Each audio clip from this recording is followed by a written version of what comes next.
성경 말씀은 베드로전서 2장 24절입니다. 베드로전서 2장 24절.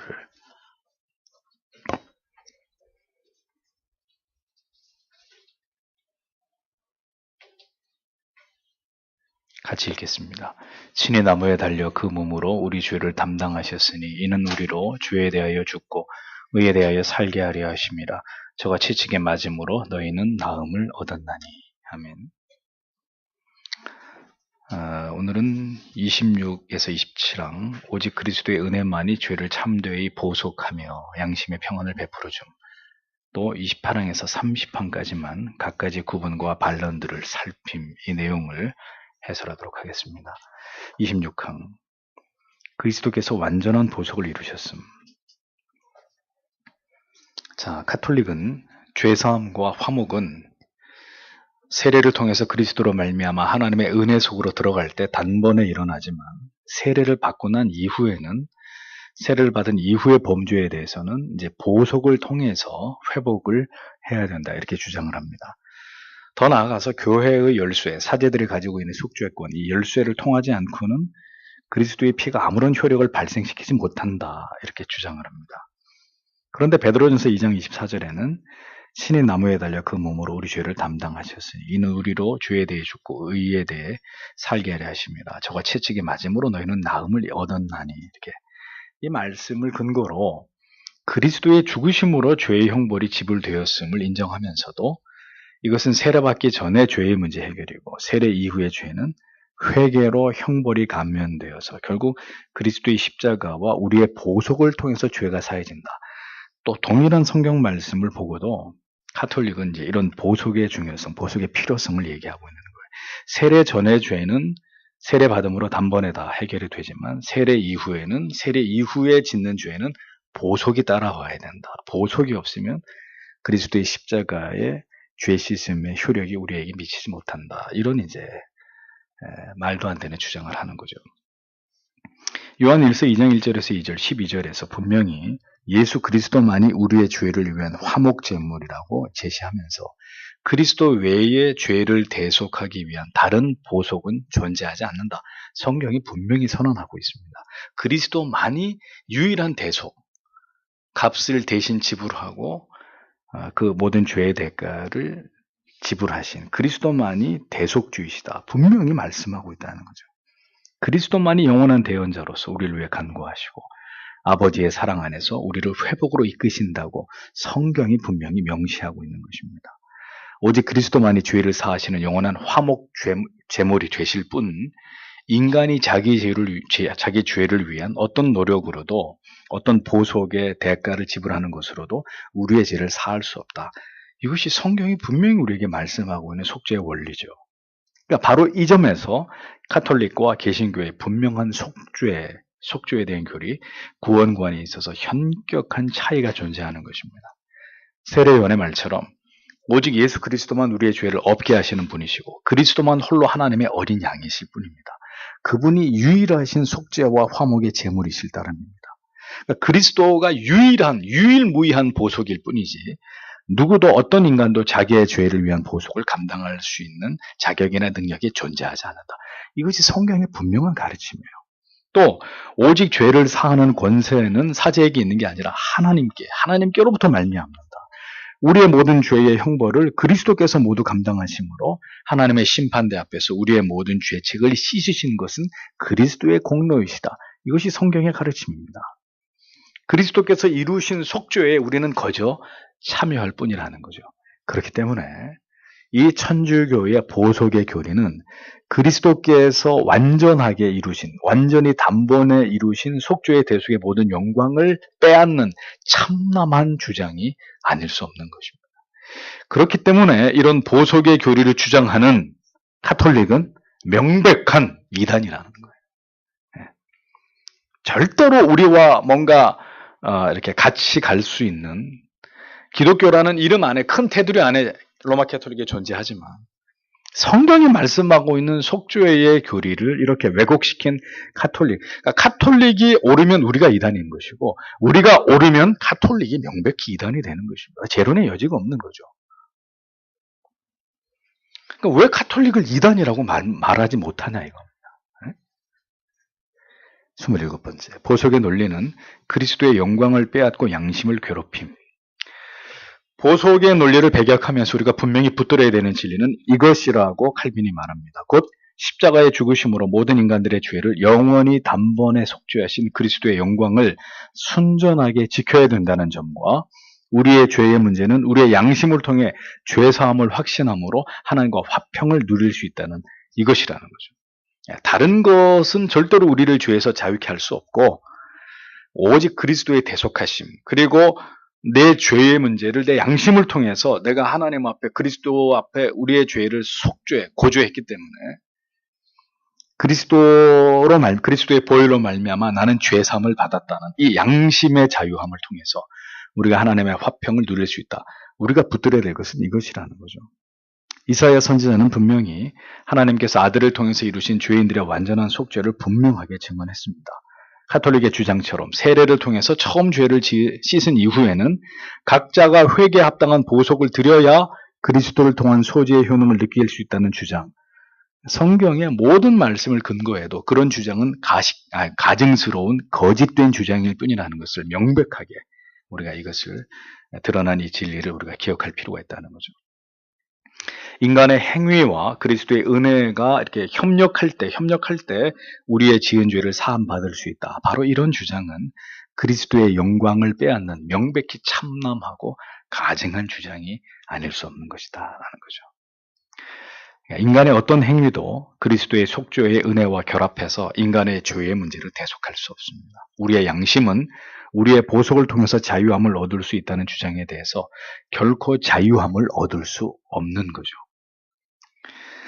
도대체 어느 정도의 보석이 우리의 양심의 자유를 부여할 수 있을지 그 기준을 누가 제시할 거예요? 내가 어떤 종류의 얼마만큼의 보석을 하나님 앞에 드려야 내 양심이 내가 지은 죄로부터 자유할 수 있느냐. 그 기준점을 누가 만들 거냐는 거죠. 그러니까 그것이 인간에 의해서 설정될 수 없는 문제이기 때문에 언제나 완전한 속죄에 대한 불확실성으로 인해서 하나님의 긍휼과 자비를 의심하게 되는, 그래서 우리의 영혼이 자유와 평강을 얻지 못하게 되는 이런 문제를 피할 수 없다는 거예요. 피할 수 없다는 거예요. 반대로 인간의 사소한 보속의 공로를 의지하는 자들은 하나님의 공의의 심판을 어떻게 생각하겠어요? 그러니까 내가 보속했으니까 내 죄는 해결됐어 라고 이 인간의 보속의 공로, 보속의 효력을 믿는 어리석은 사람들은 하나님의 공의의 심판을 아주 가볍게 여기겠죠. 내가 보속을 하나님 앞에 드렸기 때문에 죄 문제는 해결된 거야. 더 이상 내 죄에 대해서 말하지 마. 하나님의 공의적 심판을 아주 우습게 생각할 거 아닙니까? 죄의 중요성을 깊이 인식하지 못하게 되는 문제를 일으키겠죠. 모든 죄를 다 보속하기 위해서 얼마나 더 많은 노력을 우리가 기울여야 된다는 말이냐. 과연 우리가 지은 수많은 죄에 대한 수없이 많은 보속을 도대체 어떤 인간이 스스로 감당해낼 수 있다는 말이냐. 이런 어불성설 같은 주장을 가톨릭은 여전히 고집한다는 거죠. 사도 바울은 골로새서 1장 20절을 통해서 우리가 세례만으로 교회의 모든 죄를 속죄받은 하나님의 자녀로 인정되는 것은 그 세례받는 순간에만 국한되는 게 아니라 평생토록 지속되는 것이다. 세례 이유는 보속을 통해서 회개와 속죄를 받아야 될 어떤 이유도 세례를 받은 그리스도 안에는 존재하지 않는다는 사실을 분명히 말씀하고 있습니다. 골로새서 1장 14절의 말씀처럼 오직 성도는 그리스도의 피로 말미암아 구속 곧 죄사함을 입었을 뿐이라는 거죠. 그 아들 안에서 우리가 구속 곧 죄사함을 얻었도다. 성경이 분명히 선언하고 있는 내용이라는 겁니다. 그 다음에 갖가지 구분과 반론들을 살핍니다. 28항 소죄와 대죄, 작은 죄와 큰 죄라고 죄를 규정짓는 이 카톨릭의 교리를 반박하는 겁니다. 카톨릭은 작은 죄가 있고 큰 죄, 다른 말로 치명적인 죄가 있다고 주장을 합니다. 치명적인 죄는 무거운 보속을 요구하고 가벼운 죄는 좀 그거보다는 손쉬운 보속을 요구한다는 거죠. 그래서 작은 죄는 기도를 하거나 성수를 이렇게 뿌리거나 아니면 미사를 드리면 이렇게 사면될 수 있고 속죄가 이루어진다 이렇게 주장을 합니다. 도대체 이러한 주장은 어떤 성경의 근거를 두고 있는 것일까요? 소죄와 대죄의 구분조차도 이 소죄와 대죄의 교리를 이야기하면서도 뭐가 소죄고 뭐가 대죄인지조차도 명확하게 구분하지 못하는 게 자기들의 한계입니다. 그러니까 나름대로 마음의 불경한 생각, 마음의 부정 정도는 이거는 소죄야. 겨우 이 정도로 이렇게 소죄를 정의할 따름인 거예요. 그러나 성경은 로마서 6장 23절에서 죄의 삭은 사망이고 에스겔서 18장 20절에서는 범죄하는 그 영혼은 죽을지라 이렇게 선언하면서 더 나아가서 신자들의 죄는 가벼운 것들이다 이렇게 말씀하기까지 합니다. 이 말을 오해를 하지 마세요. 죄가 사망에 이를 만큼 막중하지 않아서가 아니라 하나님의 그 죄를 용서하고자 하는 긍휼이 인간의 어떤 죄보다 더 크기 때문이라는 거예요. 죄를 사하심으로 말미암아 죄가 모두 씻어졌기 때문에 이 죄의 문제를 무슨 소죄, 대죄, 그래서 대죄에 맞는 보석을 하고 이런 얘기를 구체한 얘기를 할 필요가 없는 거죠. 모든 죄는 다 죄인데 하나님 보실 때 그 모든 죄에 대한 속죄가 완전히 이루어졌기 때문에 여기에 다른 논리를 붙여서 큰 죄가 있고 작은 죄가 있고 큰 죄는 큰 죄에 맞는 보석 이런 이야기들을 할 이유가 없다는 얘기를 하고 있는 겁니다. 죄는 크고 작음이 중요한 게 아니라 성경의 정의처럼 죄의 싹은 사망일 뿐이고 율법에 순종하는 길만이 생명으로 나아가는 길이지만 어떤 인간도 율법에 완전하게 순종할 수 없기 때문에 율법을 범하면 사망일 뿐이잖아요. 그렇기 때문에 큰 죄와 작은 죄를 분류하는 건 의미가 없는 것이다. 단지 모든 죄는 예수 그리스도께서 대속하셨다. 그리스도의 그 보혈의 공로를 믿는 자는 그 모든 죄로부터 사함을 받았다. 이 사실만이 중요하다는 거죠. 이 수많은 죄들에 대해서 인간이 어떻게 자기 노력을 통한 보석을 이룰 수 있습니까? 그러니까 이런 주장들은 모두 이단적인 주장에 불과하다는 겁니다. 죄를 보석하면서도 뭐를 해요? 또 죄를 짓는 거예요. 죄를 보석하는 순간에도 생각과 행동으로 죄를 짓는 게 그게 인간인데 그러면 태어나서 죽을 때까지 보석하다가 끝나는 거예요, 인간. 그게 말이 되냐 말이죠. 그들은 그리스도의 속죄하심과 전적으로 타락한 인간의 실존에 대한 전혀 올바른 이해가 없다고밖에 볼 수 없는 것입니다. 그래서 저는 죄송한 얘기지만 이렇게 이제 이 기독교 강요를 통해서 무엇이 바른 진리인지를 공부하면서 카톨릭의 이런 이단성들을 보면 카톨릭의 교리가 얼마나 엉성하고 비성경적이고 무지한 것인지를 알 수 있는 거예요. 뭘 좀 이렇게 성경과 비슷한 얘기를 해야 그럴 수도 있겠네 이렇게 생각이 되는데 전혀 성경에서 벗어난 이야기들을 하고 있잖아요. 그걸 어떻게 믿어요? 그러니까 난 캐톨릭 신자들한테 얘기하고 싶어요. 조금만 그대들이 성경을 펼쳐서 주의 깊게 성경을 관찰해도 모두 루터처럼 아하 이게 엉터리구만 지금. 응? 이 사제가 얘기하는 게 순 엉터리 성경적이지 않구나 전혀. 아니 그걸 알 텐데. 아니 왜 그런 신앙에 끌려가고 있는지 알 수가 없는 거예요. 뭘 알 수 없어요. 거기 미혹됐으니까 그렇지. 안타까울 따름인 거죠. 조금만 성경을 펼쳐서 이런 말씀들을 가지고 우리가 논리적으로 이 하나님의 말씀이 뭘 의미하는지를 이해만 해도 천주교가 얘기하는 숱한 교리들이 얼마나 성경에서 어긋난지를 어렵지 않게 알 수 있단 말이에요. 천주교만 그렇지 않아요. 개신교도 마찬가지예요. 개신교도 하나님의 말씀을 정확히 해석하고 그 말씀의 뜻만 알아도 어떤 말씀이 바른 말씀이고 바른 복음이고 바른 구원에 이르는 도인지 아닌지 알 수 있는 거죠. 성경에 대해서 무지하기 때문에 믿음이 아닌 길로 가는 거예요. 믿음이 아닌 것을 붙드는 거예요. 그리고 그 모든 책임은 그가 지는 거예요. 29번째, 죄 사함에는 형벌이 면제된다. 그들의 또 다른 어리석은 주장은 이것입니다. 죄의 형벌과 죄의 책임을 서로 구분하고 죄의 책임은 하나님의 긍휼로 씻음을 받을 수 있지만 그 죄의 책임이 씻음받은 후에도 죄의 형벌은 남아있기 때문에 하나님의 공의가 그 죄의 형벌에 대한 보속을 우리한테 요구한다. 이렇게 주장을 합니다. 그렇기 때문에 보속은 죄를 씻기 위해서 필요한 게 아니라 그거는 해결됐다고 치더라도 죄에 따른 형벌을 면제받기 위한 필수 불가결한 것이다. 그게 그들의 주장입니다. 자, 이런 교리에서 뭐가 나왔겠어요? 면벌부가 나오고 당연히 면벌부가 나오는 면제부가. 그러니까 사람들은 이런 교리로 속박해가지고 결국 사람들이 낚이는 거죠. 이런 논리에. 죄책에서 자유로워졌음을 말하면서도 한편으로는 죄의 형벌에서 면제를 받기 위해서는 무언가가 끊임없이 행하도록 이렇게 요구하는 그것이 가톨릭의 교리입니다. 성경은 여러분 결코 죄사함의 문제를 이렇게 논하고 있지 않습니다. 하나님께서 우리의 죄를 더 이상 기억도 하지 않는다고 말씀했습니다. 이것은 예레미야 31장에서 말씀하고 있는 그리스도를 통해 우리와 맺으신 새 언약이죠. 이것을 에스겔 18장 21절 24절에서 이렇게 묘사합니다. 그러나 악인이 만일 그 행한 모든 죄에서 돌이켜 떠나 내 모든 율례를 지키고 법과 의를 행하면 정령 살고 죽지 않을 것이라. 그 범죄한 것이 하나도 기억함이 되지 아니하리니 그 행한 의로 인하여 살리라. 나 주 여호와가 말하노라. 내가 어찌 악인의 죽는 것을 조금인들 기뻐하랴. 그가 돌이켜 그 길에서 떠나서 사는 것을 어찌 기뻐하지 아니하겠느냐. 만일 의인이 돌이켜 그 의에서 떠나서 범죄하고 악인의 행하는 모든 가증한 일대로 행하면 살겠느냐. 그 행한 의로운 일은 하나도 기억함이 되지 아니하리니 그가 그 범한 허물과 그 지은 죄로 인하여 죽으리라. 그러니까 성경은 죄를 기억하지 않으시겠다는 하나님의 의지와 그 말씀을 여러 곳에서 기록하면서 강조합니다.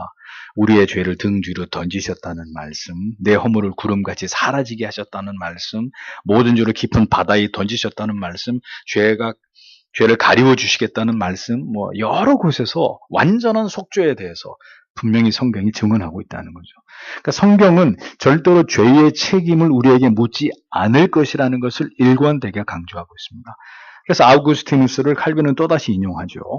만일 하나님께서 죄를 덮으셨다면 그것들을 보지 않으시려고 그렇게 하신 것이요. 하나님께서 그것들을 주목하려 하지 않으셨다면 그것들을 벌하려 하지도 않으신 것이다. 그것들을 의식하지 않으시고 차라리 무시하시려 하시는 것이다. 그런데 어째서 죄를 덮으셨다고 말씀하시는가? 그것은 보이지 않게 하시기 위함이었다. 죄들을 벌하시는 것이 아니면 무엇 때문에 그것을 보시겠는가? 이렇게 하나님의 그 죄를 가리우시고 덮고 기억하시지 않겠다는 속성에 대해서 아우구스티누스가 이렇게 설명을 했습니다. 그러니까 죄를 사하고자 하시는 하나님의 의지는 성경 곳곳에 기록되어 있어요. 이사야 1장 18절 너희 죄가 주홍 같을지라도 눈과 같이 희어질 것이요 진홍같이 붉을지라도 양털같이 되리라. 예레미야 50장 20절 나 여호와께서 말하노라. 그날 그때에 이스라엘의 죄악을 찾을지라도 없겠고 유다의 죄를 찾을지라도 찾아내지 못하리. 이는 내가 나의 남긴 자를 용서할 것임이니라. 분명히 성경이 기록하고 있다는 거죠. 그래서 죄를 물으시기도 하지만 때로는 모든 죄의 형벌을 사하시기도 하시는 하나님이다. 분명히 성경이 기록하고 있습니다. 하나님의 말씀 속에서 모든 흔들리는 의심들은 종지부를 찍게 되는 거죠. 그래서 칼빈은 여기까지 설명하면서 아주 의미심장한 말을 하죠. 내가 여러분들에게 뭔가를 설명하는 것에 포커스를 맞추지 마라. 오직 하나님의 말씀을 존중하고 유념하라고 우리에게 당부합니다. 내가 설명하는 내용이 중요한 게 아니라 하나님의 말씀이 우리에게 뭘 말씀하느냐, 그 하나님의 말씀을 존중하고 그 말씀이 유념하라고 우리한테 일러줍니다. 그러니까 여러분, 신자가 믿음이 흔들릴 때 성경을 붙들고 그 말씀 속에서 우리의 영혼에 닻을 내리게 하시는 하나님의 은혜와 역사를 경험하지 않는다면 그 사람은 절대로 믿음 안으로 들어가서 믿음이 견고해지는 은혜를 얻을 수 없습니다. 그러니까 목사의 말, 먼저 믿은 사람들의 말은 어느 정도 도움이 될 뿐이고 결국은 내가 하나님의 말씀을 펼쳐서 그 말씀 속에서 진리를 경험하고 나에게 믿음을 불어넣으시는 하나님의 역사를, 나의 죄인됨을 적나라하게 드러나고 깨닫게 하시는 이런 하나님의 은혜들을 경험하지 않는다면 우리는 절대로 믿음 안에 들어가서 견고한 믿음의 닻을 내릴 수 없단 말이에요. 성경이 우리에게 온전한 믿음을 갖게 하는 최종적 책임을 가지고 있다는 것을 절대로 잊어서는 안 됩니다. 30번째, 그리스도의 희생제사가 죄의 책임과 형벌을 제거함. 죄는 그리스도의 속죄하심을 반드시 해결했고 우리에게 결코 어떤 형벌도 요구하지 않습니다. 이사야 53장 5절에서 분명히 그가 징계를 받음으로 우리가 평화를 누리게 되었다고 선언하죠. 우리의 평화를 위한 징계를 곧 그가 받으셨고 그로 인해서 우리가 하나님과 화목하게 되었는데 우리가 갚아야 될 죄의 형벌이 어디 있다는 말이냐.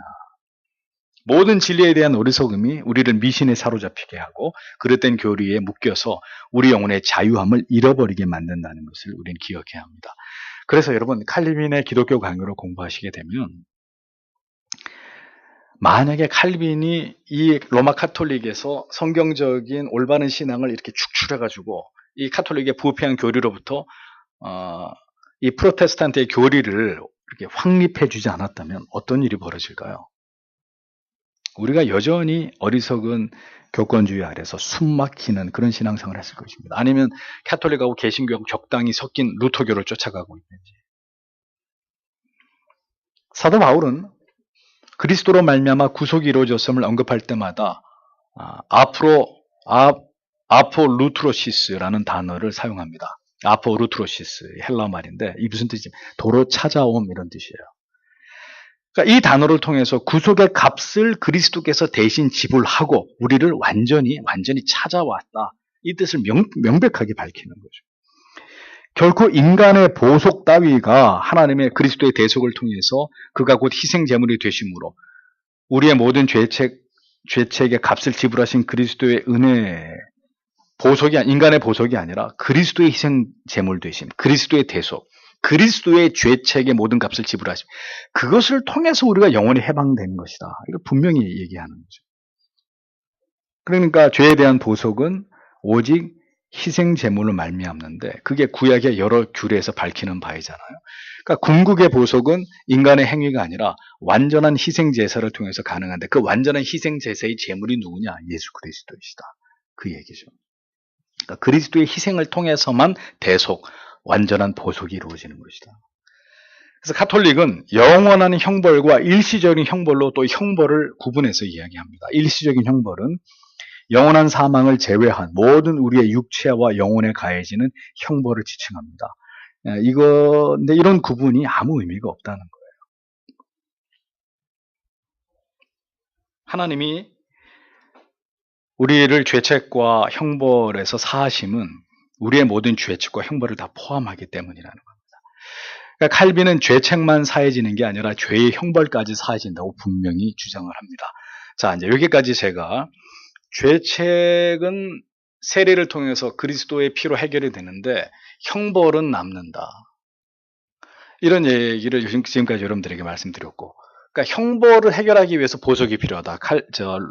카톨릭의 잘못된 교리를 설명드렸는데 여기까지 말씀을 드렸기 때문에 여러분들에게 어떤 질문이 저에게 생겨나야 되는 거죠.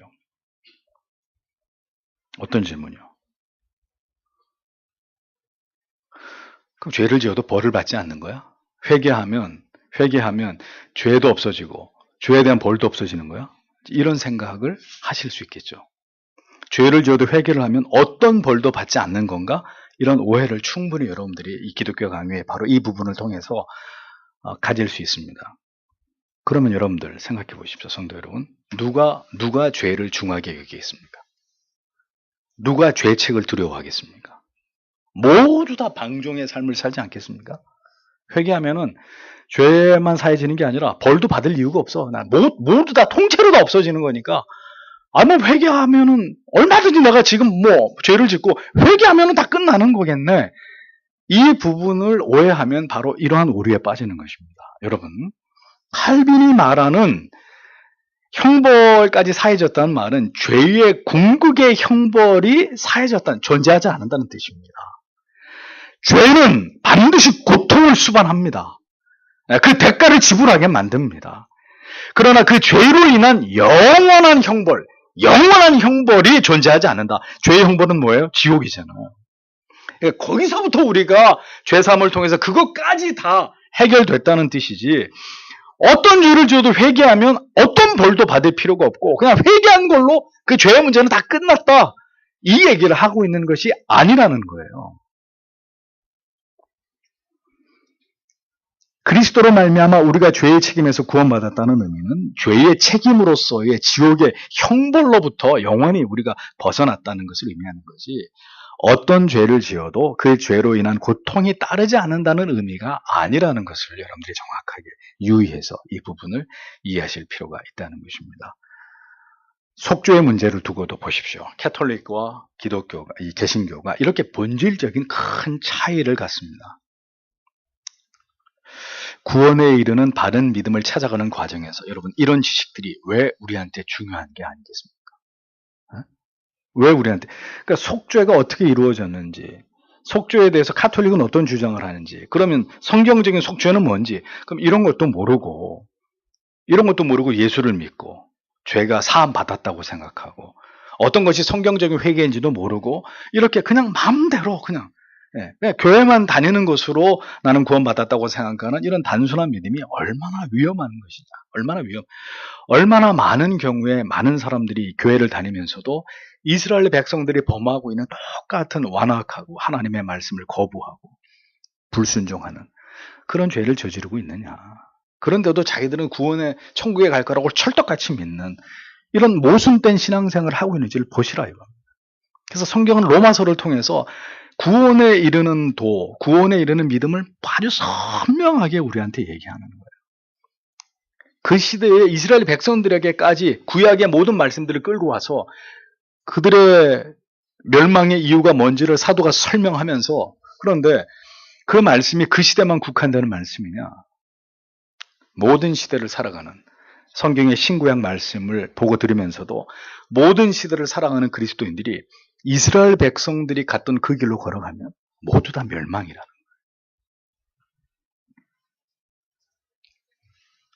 굉장히 중요한 진리를 로마서가 이야기하고 있는 것입니다.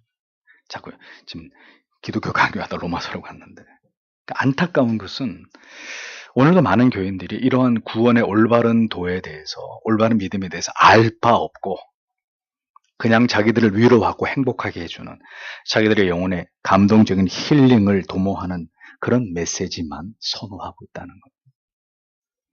급기야 나중에는 동성애를 인정하면 어떠냐, 뭐 그런 거, 내 영혼만 편하면 되지, 뭐 세상이 어떻게 뒤집어지든 말든 그거 나하고 무슨 상관이냐, 오늘 내가 예배드리면서 기쁘고 감사하고 행복해지면 되는 거지. 그게 결국 그렇게 가는 거예요.